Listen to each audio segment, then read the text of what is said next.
Ito po ang ating Angge Smile o Ange Smile playpen. So this is small demo pull out from Japan, never been used. Complete po ito with manual and box end. So hindi namin alam kung ano yung exact word niya, kung Angge o Ange Smile. O baka mamaya kulang lang pala ng L dito, Angel Smile. So bahala na siya. Ganyan talaga sa Google. Okay, so joke lang yun. So ito po yung details po niya one by one. Already washed and ready to use na po ito. Wala siyang faded, wala siyang discoloration. Again, this is small demo pull out from Japan. Hindi madilaw ha. Yan, hindi po yung madilaw. Okay? So sa mga naghahanap po ng branded na playpen, Sturdy, medyo mura po. So this is for you. Small so sukat po niya, ito sa loob po yung sukat niya. So small size playpen.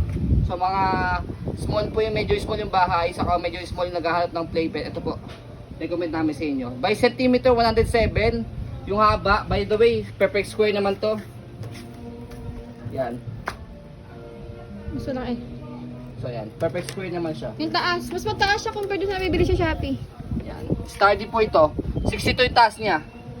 62. Ito yung back niya. Ano lang lang kasi sa labas lang, sa loob wala. Yes, hindi siya mabubuksan ng baby. Sa akin dito, hindi kaya i-screw ng anak nito. Kailangan pa siya itaas para matanggal. So meron din siya kasamang toys. Ayan. Yung Ito, panel board larin mo, niya. larin mo. Panel board toys niya. So yan. Kompleto po yan, by the way. Merong manual and then yung box niya. Hindi siya maalog. Lalo na kung lalagay yun ng puzzle mat dyan sa Yes, and sturdy. Sturdy yun. Okay? Lalo na big panel din dalawa. Medyo binilisan lang po namin yung pag-video kasi naghabol po kami dahil mukhang ulan po. Okay na. Din.